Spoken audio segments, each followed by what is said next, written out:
at the MSP PDD Day. Excellent. I hope you're having a great day so far, and there's still a lot more to go on, of course. And let's get right to it. So we're here to talk about the questions and some listening, and that's how we have a productive conversation. So very good. Let's see here. All right. So what is my mantra? My mantra is judge me by my questions rather than my answers. What are we as business analysts? We like to talk and we like to listen and we like to gather information and do some document analysis, do some interviews. And what are we doing interviews? We ask questions and we get answers and then we either pivot from there to new questions or we dive even deeper into it. That's how we do our work. So it's communication overall, right? And that's the most important thing. I think the most important technique for us is how we communicate in one of our talents. So go forth, go into it. Let's do an activity right off the bat. In the chat, which I have right there, so if you see me looking up just a little bit, there it is. What types of questions do you ask when you meet someone new?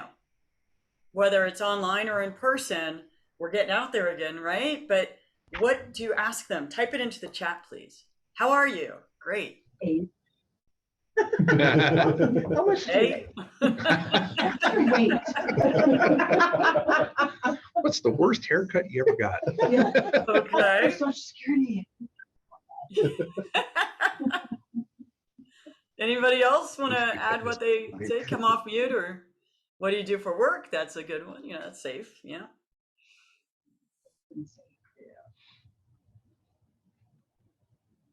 Okay, quite okay. What do you do when you're not getting paid? Oh, just in general, what do you like to do? What brought you here? Yes, because we had a choice to be here today. Sorry. Yeah, Pete? You see you're off mute. Yeah? No? Okay. All right. So we have some good questions here. Let's keep going. Today's goal is how to have a productive conversation. And just because we are BAs in this world, we must remind ourselves that we are not order takers. We're not scribes, right? Okay, I do pride myself on being able to scribe during a conversation and take good notes, but that's not my primary focus. When I'm facilitating a conversation, I'm in the conversation. Be in it. Don't be observing it. That's my goal here. So here's some intentions today about why we do things, the power we hold when we do it, how do we influence when we ask good questions, types of questions, and so forth. So it's a little bit different take. I have some examples of good questions in here as well. But overall, what is this power we hold when we ask good questions, and what's the motivation behind there? Well, I'm glad you asked. That's a good question. Who are we asking questions to? So similar to, I think I heard it in the last session, I was able to peek in the last few minutes. What questions are we asking to who? We're asking all the stakeholders. And who are the stakeholders? And I'm imagining this circle that we have, right? I'm in an agile world. I work in agile environments and methodologies like Scrum and Kanban. So a lot of my examples are from that, and also from software application development, like you heard in my intro. It's where my examples come from, but feel free to throw in your own examples in the chat and make us more well-rounded if you like. So the stakeholders are, we have the development team. Who are my peers on my team that I'm working with? They're stakeholders that I care about communicating with really well as well, effectively. And then we have everyone else. We have the product owner, my client, the customer, the business customer, who are we building this thing for? But also who's going to have to support it later on. So the support and maintenance team, who's going to take all the help desk questions, that come in. I care about what they think as well. And the legal team. And if there's an environmental team that has to work with the government, I care about them and what they're talking about. So for every specific feature and story, we need to think about all the stakeholders and ask them all these questions as well, right? So think about who we're asking and what we're going to ask about. And I want to establish beginning that this is a partnership, right? So we both came here willingly. Okay, let's say there's two of us. Usually there's more in the room, but there's at least two of us that I need to get information from, and me. And it's a commitment we made. We said we're going to show up. We showed up. And then now we're going to have a productive conversation. Because if they were just blowing smoke this whole time, there's a waste of an hour or whatever time that we have. That's no good. So it's a commitment, the spirit of joint ownership in this conversation and making it productive. Why do we ask questions? There's so many reasons why we're going to ask questions. Sometimes we come in at the very beginning and we're brainstorming and we just want to open up those floodgates and say, if you had all the time and all the money in the world, what would you want to build? Right? So, and that inspires creativity. It inspires just outside the box, as we say. It could be making someone curious and like, oh, can we do something like we've never done before? Can we do this thing that's been on my wish list for 5 years? It would be really nice. And as we have the conversation, I'm reflecting back what's happening, and they're hearing it out loud maybe for the first time. And that's going to spur some new thoughts and whatnot. So different assumptions and so forth.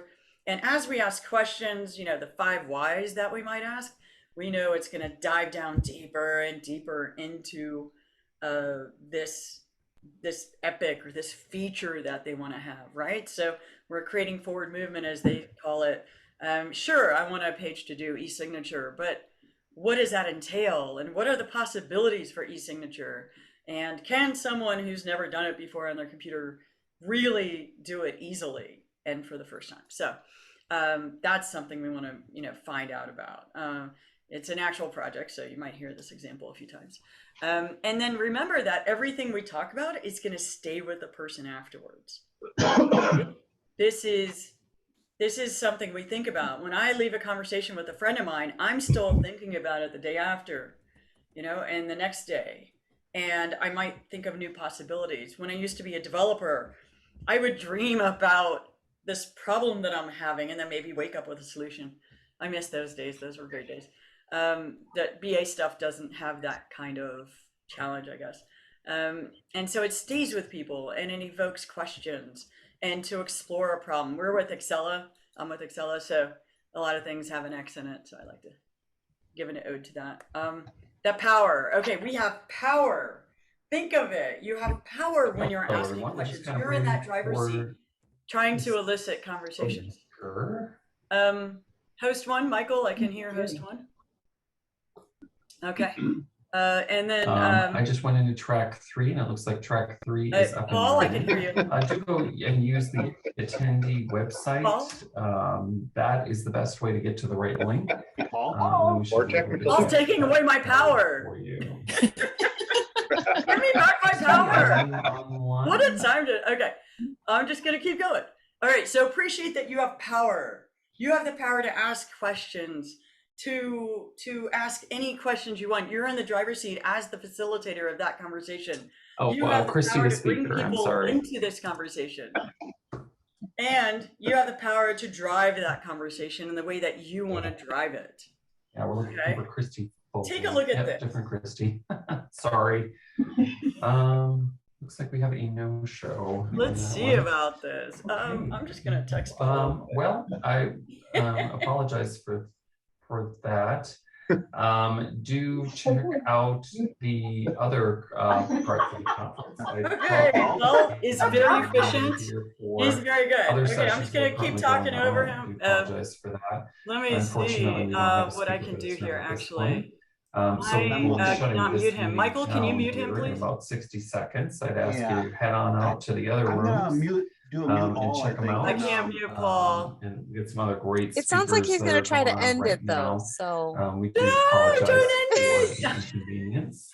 Okay. If you do have any questions, This, let me what know. the hell? This There is cartoon a is link not something we to want to the do. attendee I can talk website louder in the than chat Paul. window. Just Oh take a yeah, peek at I that can do and this. choose any of the other But sessions. the idea is this is Feel not a free good to question. and, Do not do we this, don't okay? record But it, so what I want to we're all understand set here is there. that I If you don't missed ask part of it, things the you'll be right able to way the download first the time. entire recording I know I immediately. don't. I sometimes stumble over We my do words. apologize. I'm going to have to shut this meeting down here. in Michael, about can you 30 call seconds him? or So. Yeah, I do encourage you to This is not wrapping it up. attendee website. and Oh, choose isn't track this a hoot? 2 Okay, or everyone track loves Paul though. 3, Okay. for the rest of the This is a thing. conference. So we'll get uh, started on that. all you need to know You is just want to that click we that don't link and head on always out to say things that right the attendee first time, website and and so you choose can one of always those reword sessions. things. That would be great. So If while you I are might having have any come close to difficulties this at joining times, those I know I sessions, can please don't say, hesitate to let me stop, know. let's try this again. And you can join Also, us if back someone in is the main pausing, room as well. we don't know why they're This pausing, meeting and will end in sometimes I can about just 60 tell. seconds. I ask the question awkwardly. There we go. Sometimes I ask the question awkwardly, and I know that I goofed up how to ask that question, and I go, let me rephrase that. And we ask it again. Because while I've been doing this for a very long time, I'm not perfect. We're not perfect people. Just say you got to say it again. So enough of that cartoon. Okay. So more power. Like I was saying before, you can change perceptions when you ask a question. You can um, you can change perceptions. You can tap into memories, like I was saying earlier, and you can ask a question in a certain way that enlightens people. Like, have you thought about this other concept? Have you thought about these different design options? Have you thought about the impact of these different stakeholders? So people are thinking from their own point of view, and it's up to us to help bring in the other points of view not represented in the room and bring those to light. So that's what I mean. All right, so we're going to do an activity. This is going to be interesting. Do I have breakout room options? Michael, we're going to ask your help on this. Okay. Okay, so I'm going to show this video, and then we're going to break out into breakout rooms of 2 people each. And we're going to try and ask people only questions. So here we go. Check this out. And Mindy, I'm going to see if I can get a hold of Paul for the breakout rooms. And do the breakout sessions, right? Yeah, I don't know how we're going to. Oh, we don't do that? Yeah. We don't do breakouts? Have a leader in the- Okay, we don't have to do breakouts. All right, this is something for you to try with your friends later, okay? But this is really fun. Okay, so what this is challenging, right? But think about all these different people. Okay, each of these different hats are different stakeholders, and we have to represent them. So I would have had y'all try it out on each other, but try it out on a friend. It's really hard, but it's fun at the same time. Okay, all right, so we would have done that. All right, let's keep going. Questions for each planning horizon. All right, so in the BABOK, IIBA's BABOK, and the Agile extension, we talk about planning horizons, and there's 3 different ones. There's strategy, feature, and implementation. And I loved this this methodology or this philosophy that they have. And I think everyone fits into one of these 3 or 2 of these 3, probably not all of these 3. So I'm not very good at the strategy level. So I definitely ask for help when I'm doing strategy level analysis, and I get the right people in the room that are better at it than me. But then at the other 2 levels, the feature and the implementation, I feel like that's my jam, and we definitely have this. So here's a couple examples of questions at each horizon. So overall, if you're at the 30,000 feet level and you're asking, what does success look like when we're on a roadmap and we're looking at this this epic, this feature, this set of features that we're going to implement, like e-signature, what does success look like? How easy does it need to be for the users? And so forth. How does this play into the roadmap? What does each stakeholder care about this feature at this point, right? Getting those long-term goals, how do we know when we're successful? And then we have the feature level. What are the overall risks and rewards of the feature? What is the workflow? And I gotta say, I do heart workflows. Workflows are great.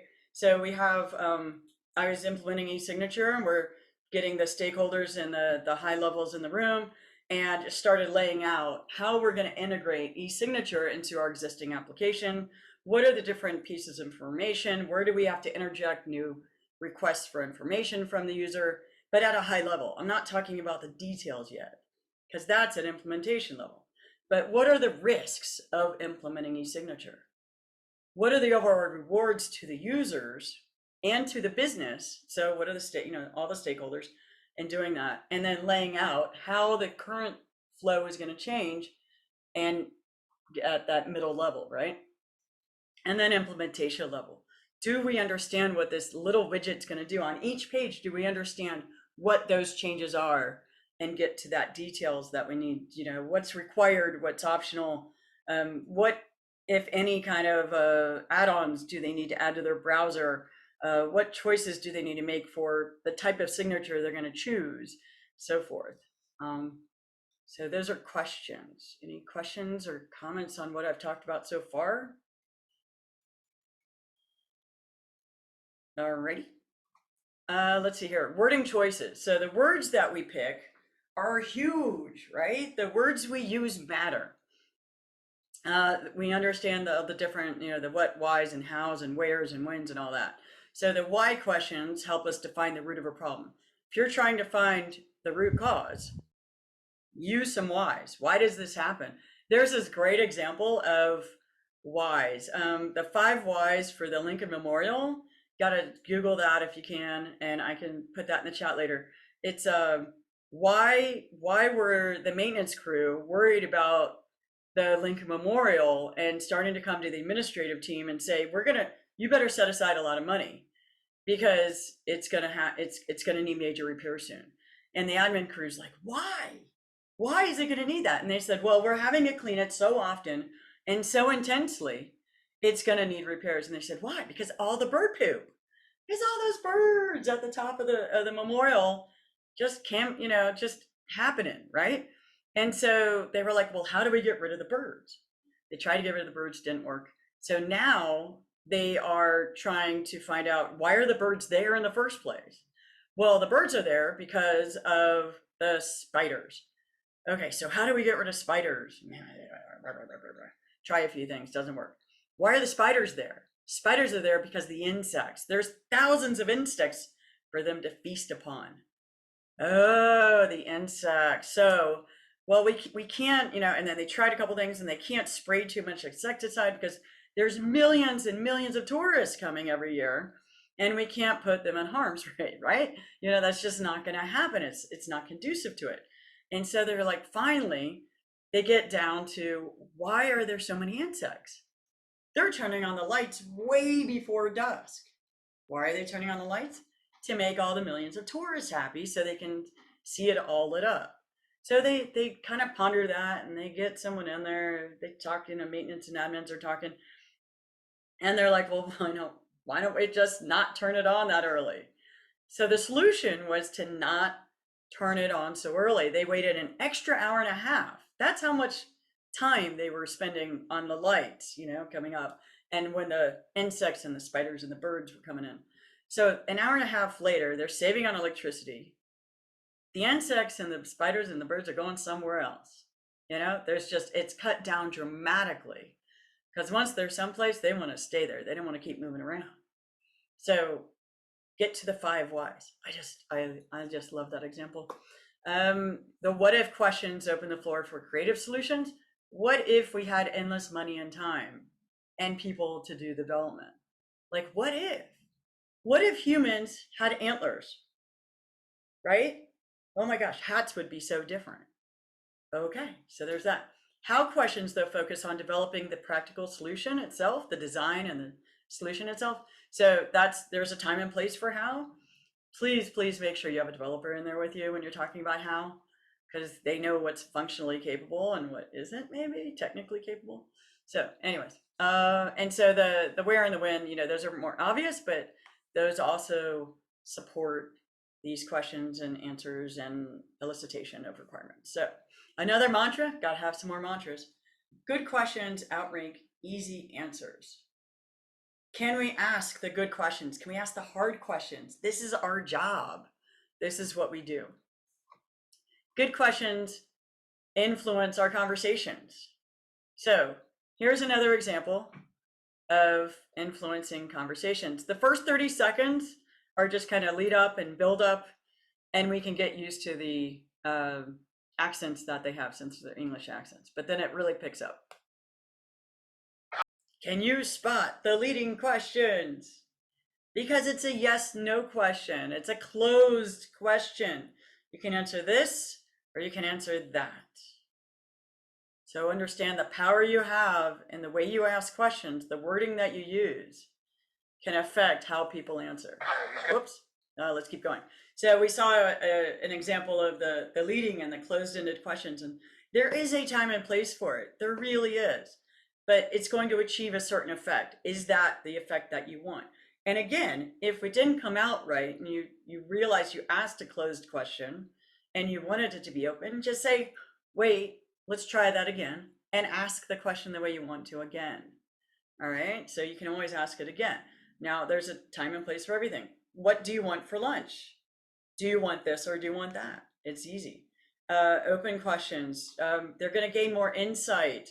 They're going to ask more information. When I started out this and I said, tell me what you do when you meet someone, most of the questions you're going to be asking are going to be open-ended, right? And it's up to the user, sorry. It's up to the person you're talking with to decide how they want to answer. So leave it open as much as possible. In the beginning, especially, brainstorm, leave it open. What did you think? What do you want? Then you find out. Start that conversation with these open-ended questions. All right, we can do another activity. What are some of your favorite close-ended questions? Type it in the chat.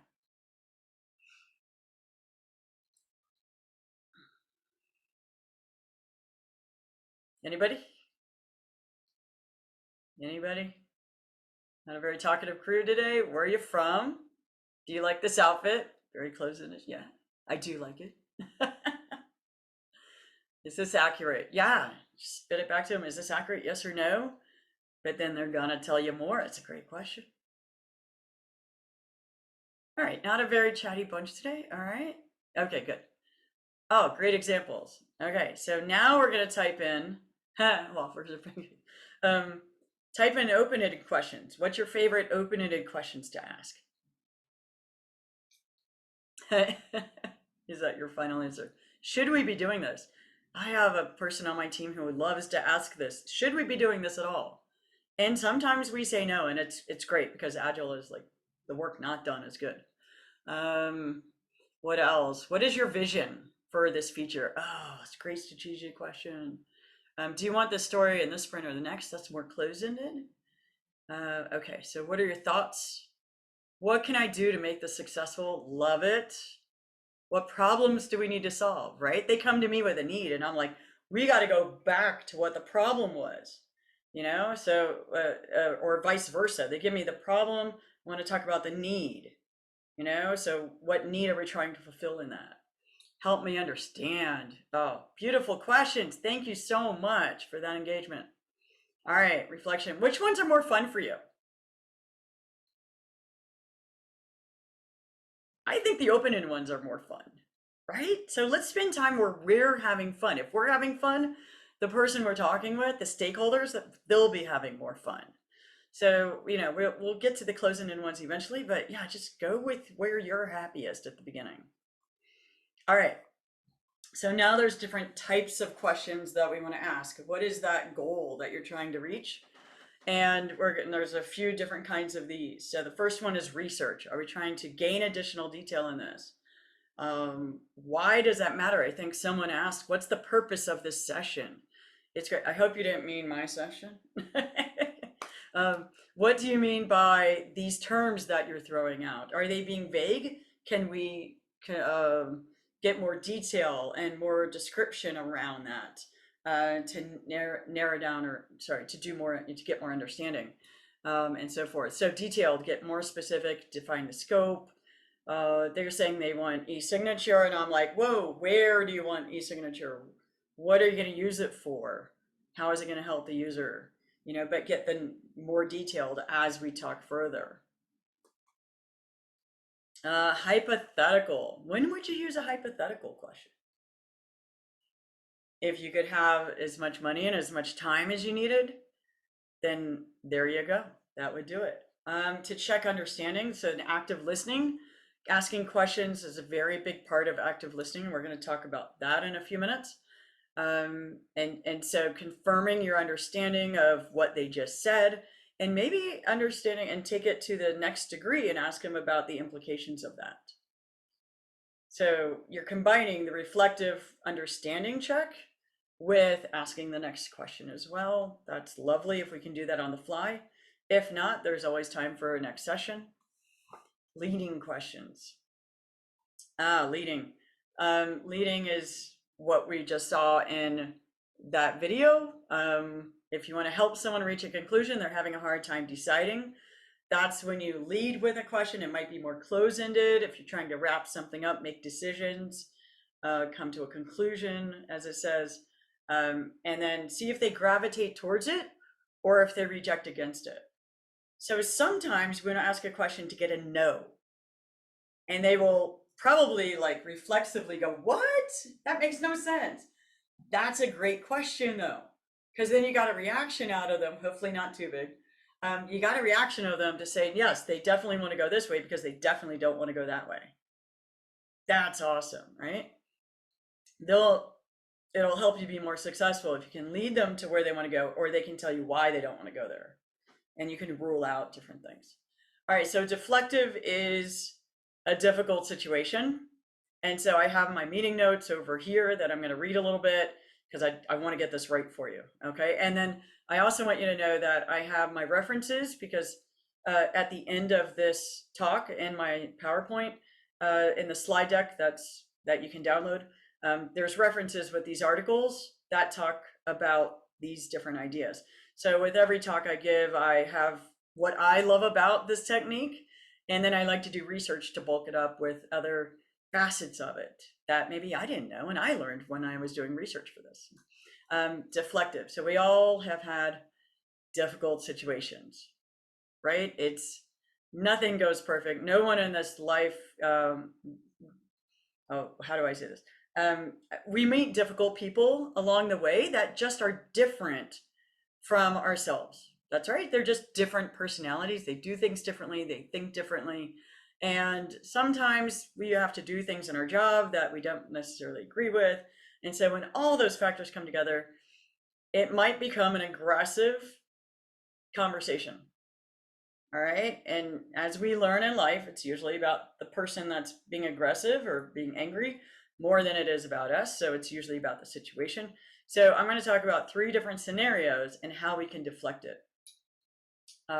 We can transform that negative situation into more collaborative situation. You can't put it all on them because that's why they're feeling attacked or neglected of some kind. And so we want to make this collaborative, and that usually diffuses it. So one reason someone might be aggressive and deflecting a question is because they're dissatisfied with the situation. So what does that look like? The person might say, I'm not happy with this project. Okay, usually it's like, what do we do? What do we do with that? All right, well, one response we can say is, what can we do to make it right? What can we do to make it right? Okay, I'm not trying to make it the we as in my project team with the client. I'm not trying to do this we. I'm trying to do the we that's in the group. Okay, that's in the room, and include that person that's not happy in this situation. All right, they can't be looking at it. They have to be involved in it. They're in this conversation. There was a joint ownership of the conversation. That's why they showed up. But now they're not happy. So let's bring them in. All right, there's another type of aggressiveness called insubordination of that type. And so the person says, I'm not happy with this project. Wait, insubordination. I have major concerns. I won't do it. Just not gonna do their part of the job. Like that's their work, right? Like they are here because they have a responsibility in this, and these actions in this software development, as my example would be. So how do we respond to someone that says, I have major concerns? You respond by saying, how can we address your concerns? So the first one is, how can we make it right? How can we address concerns? So use their words in your answer. Bring it in to be collaborative as a we. All right, third example, resistance. There's times that people just are resistant to change. It's just how we are. We're human beings. Sometimes it happens, and they don't want to make e-signature. They like having that paper maybe. Well, they might say, I disagree with your approach. Okay, that's fair. That's fair. We don't all have to agree, but we got to get the work done.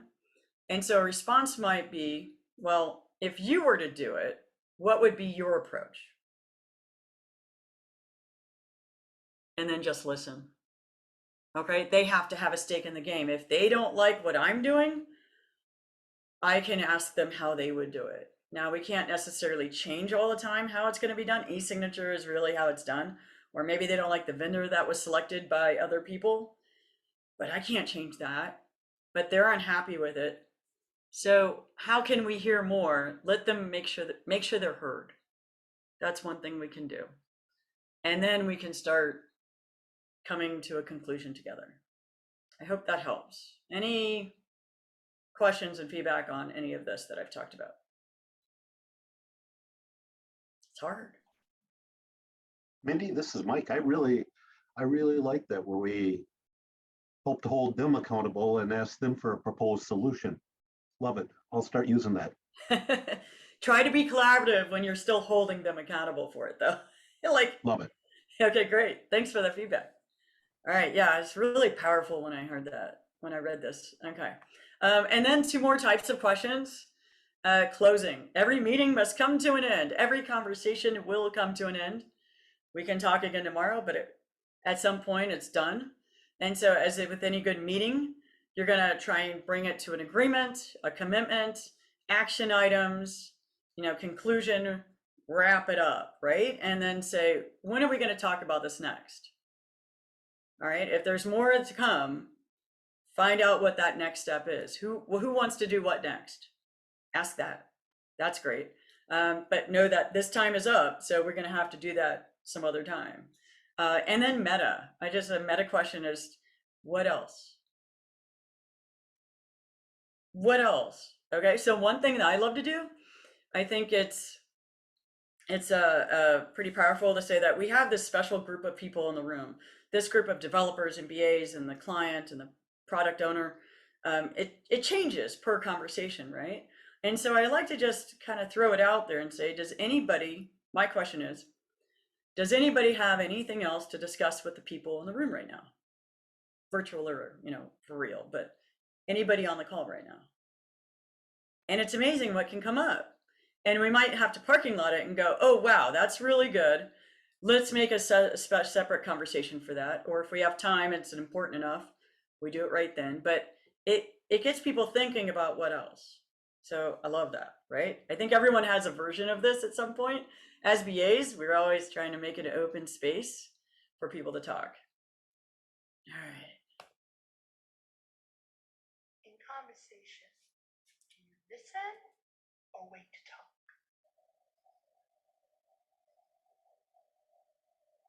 I have to admit that I wait to talk, but I'm trying harder to listen. Oh, how many of us can say that? I think half of us. I've been there, right? And it's a skill I've improved upon over time. It really is. So active listening, I think we've all encountered this in some way, but we need to respond. We need to acknowledge that listening is a big part of a productive conversation. So there's cursory listening, someone that's invited to the meeting, but they're just there just in case something happens or they need to make a decision, they can help out. Do they really need to be in the meeting? If they're only cursory listening, double check that they're really needed and they have a reason to fully listen. Shallow listening, we have my engagement owner who might need to be on there, my solution architect. Well, they're there, but the developers really know what they're doing, but once in a while they might have a question for the solutions architect. So they're there, but I would say his name, Dohan. I'm like, hey, Dohan, I think this is where you could really help out. And then ask the question, like call their name out, help somebody get back into the conversation if they haven't been involved keenly, in that moment. So help someone with shallow listening come back into the conversation. And then our active listening, when you show someone you're listening, you build trust. It's a bond, that builds between two people, that you care and respect what they're talking about. Active listening, just a reminder on this, Make eye contact. This is important that I'm looking at you and not looking down at my screen, because I care about making connection with you. Reflect and repeat back. Did I hear it correctly? Ask a follow-up question. Pivot to a new question while acknowledging that one's done. Then pivot. And then, what's the most important thing? Wait for an answer. Have that comfortable silence. Be comfortable with that silence. You can do it. Okay, so not everyone is comfortable with silence. Okay, how many times have you been in a meeting and a workshop even, and someone says, okay, now write down 5 things that yada yada yada, and then I start to think about my 5 things and I'm starting to write, but the person is still talking and giving me direction, and I cannot think while someone's talking to me because I am active listening to them. I am going to listen to them. I am not going to be thinking of writing my 5 things. It's only when they stop and give me space to think that I can then do the exercise, work on that workshop, that I can participate. If you're in a retrospective, you got to brainstorm. There's a reason there's silence during the brainstorming part, right? We need to have that. So another situation is I'm in this e-signature meeting and I'm asking people, like, what do you think of this situation? And what if we give the user that? I have to stop talking. All right. There's different people in the room. What's happening? Well, there's different people. There's people that like to brainstorm out loud. There's people that are just quick, responsive people.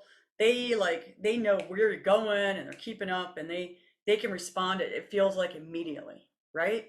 And they have great conversations, and it's really fast, and they're like on their feet. And then we have other people, and hopefully you know who your people are. They're methodical thinkers, right? This is the name for the people who take a minute, want to absorb what you just said, brainstorm on their own in their head, and they're being silent the whole time. And then what feels like minutes later, when it's only been 20 seconds, maybe 10 seconds even, they finally reply. What's happening if people are quiet while they're thinking and you're like just sitting there? Okay, you have to control your responses and you have to stop talking and give them the space, the auditory space to think. All right, so we got fast thinkers, we got methodical thinkers. There's people, they might not understand the question because I said it awkwardly. So sometimes if I feel like that's happening and it's been like 4 seconds, 5 seconds, I would say, hey, do you want me to rephrase that? Does that make sense? I can rephrase that if you want. And they might come back with that because it didn't make sense. But they also might be just methodical thinkers. Give them the space to just be quiet. All right, what else? Okay, I have to end most of my talks with tips and tricks. Okay, so what else helps a good conversation? Occasionally ask that question to get a no. Love getting a good no. That happens because if you get into a rut like that video, it's not going to be good. The process flow diagram, I swear, putting up the whole process and how we're going to change it, so we have current state. I think that's one of the Babcock's techniques, right? Getting process flows in current state, and then highlighting in yellow on the process flow where future state and changes are going to be made. Excuse me, and so forth. That's huge, right? Just have that available. Share your screen with it. It's a huge tool to type with it, and then on another screen have your notes. But then something else I've done is I had 5 people in the room, and it was quite long elicitation meetings in the beginning. And so I would show my notes. I had the process flow printed out and taped to the wall, and then I had my notes I was sharing on the screen. And people could see the notes I was taking as we did it. It's just one of the things I can do. Sometimes you need someone else to scribe, and then you flip that, the next time you have a meeting, so not everyone is scribing the whole time. But show your notes, and that way you can say, oh, let me get that down. That's a great idea. And then there's silence. and I'm typing up my notes. And I'm typing up my notes. And what does that do for the other 5 people in the room? Well, some people are going to check their email. Okay, we got to have that. That's just going to happen. But some people are going to be able to take a breath and relax for a second, because these conversations, if it's over an hour and a half, it gets even an hour and a half is intense. And then people are going to read my notes with me as I'm typing them, and they can correct my notes on the fly. I love that. That's fantastic, right? So when we leave there, I can email that out and it's good to go. I can post that on my Confluence page, good to go. People always can go back and read it later and make changes again. But at least they're as correct as they can be with the people in the room. Right on. Show your notes. I'm a proponent of showing the notes and making sure action items are transparent and put up somewhere that everyone can see them. Keep focused on the what, not the how. Okay, so there's a time and place for the what's going to happen, and then there's a time and a place for how we're going to make it happen. Okay, and if you're going to talk about the what, get the right people in the room for users and processes and business rules and events that are going to happen and changes and when those events happens and who's involved and the stakeholders involved.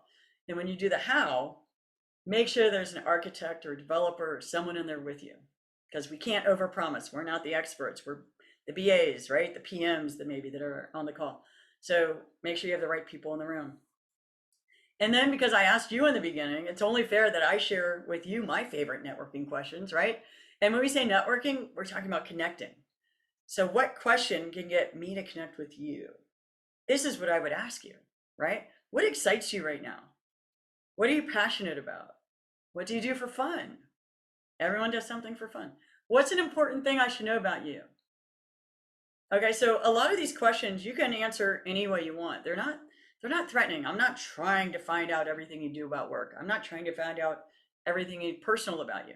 You get to decide, work, personal, professional, how you answer that question. Just because I'm at a work event doesn't mean I'm asking you work questions. But if you want to go there, happy to go there. That's what you want to share. I'm not going to pry, but I am going to follow up on that work question and answer that we are having a best about. All right.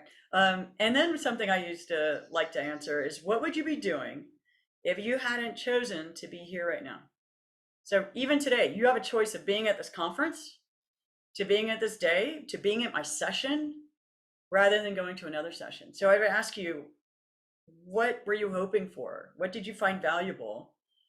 And what would you be doing if this wasn't available? You'd be, which other one would you be going to? So those are my questions that I like to ask. And then here's a lot of the links.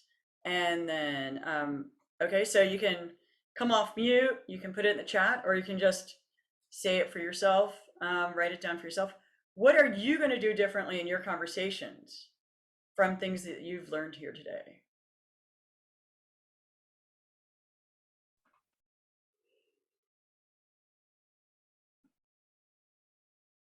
Mindy, this is Mike. A nice little tip you have is to show your notes. Sometimes when I'm doing a stakeholder interview, I don't have any artifacts to show them, but if I can show them taking notes, I like that. It's super easy, and everyone understands you have your own note-taking method. And so it's, raw, but they're excited to be there with you, taking the notes and adding to it. Definitely. Focus on active listenings. Try to find other ways to collect notes during the day as well. So if you put it on Confluence or some other transparent place that people can go and read later, and take a second look at it, people who are more methodical thinkers will appreciate that. One other thing I forgot to say, while you're waiting for the methodical thinkers, take that yoga breath. I don't know if you know what that is. It's like a count of 4, and then another 4, and then another 4. It's pretty nice. So just think of a way that you can help yourself be silent. Mine is, I think, yoga breath. Work on comfort level with silence. Give others the space and the time they need. Does live note taking get distracting to the conversation? For some people, it might. For people that I've done it with, they seem to not mind it because they can always look away. They can always look at something else or just trying to daydream, look up and be thinking, or be looking at someone else if it's in the room, or if we're on video, we could do that. So no, I haven't found it note taking, but if someone else has done this and has a different opinion, please chime in. Again, these are my experiences. I'm always curious what others people's are. Ask what the SME would do. Yeah. Yeah. Are they the users? Can they really predict the users? Can they bring in someone else who's a user and what they would do? Reduce the leading questions, allow time for others to think and respond. Yep. These are good reminders for us, right? Sometimes I get all excited and I keep talking. You can tell I get excited and passionate about things. It's what I do. Let's see here. What else? Just try to ask different questions in a different way, right? Ask the same question in a different way, even. There you go. Let someone else ask questions as well. There's other people in the room. Bring them into the conversation. Say, what are you curious about in this process? It's going to be a totally different point of view. Bring them in. What else? Yep, good reminders for active listenings. Active listening is important. It's just, we all know it, and then we don't hear it for a while, and we forget sometimes. So it's always a good reminder. Yeah. Help the shallow listeners. Yeah. Help them. Help your teammates. Yep. But give them warning. Give them their name. Say the name. Let them know you're going to call on someone in the room. I used to do this thing when I was in the room, well, even virtually sometimes, and I would say, okay, I haven't really heard from you, so I'm just going to go around the room and see if anybody has anything to add.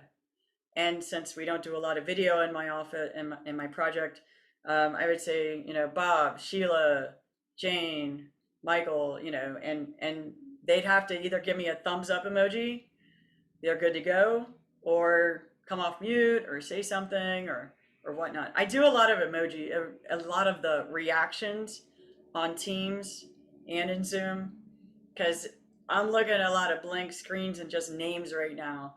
And it's hard. It's really hard to facilitate a meeting, even if people are coming off mute. I don't see faces. I love faces. So that's a thing, right? Get the emojis. If they're not comfortable sharing, because it is stressful and it is exhausting to show your video and always be on. And so just get them to interact with you any way they can. Put it in the chat. Get a reaction. Thank you for that smiley face. We'll try to ask the question to tech folks when the requirement meetings becomes too much on how. Yes. Oh, great reminder. Dimitri, what would you need to develop this function? Question, let them get the requirement, let them ask for requirements. There's some really good developers that have great analysis skills as well, and they will help us get to the requirements. They're going to go, I need more.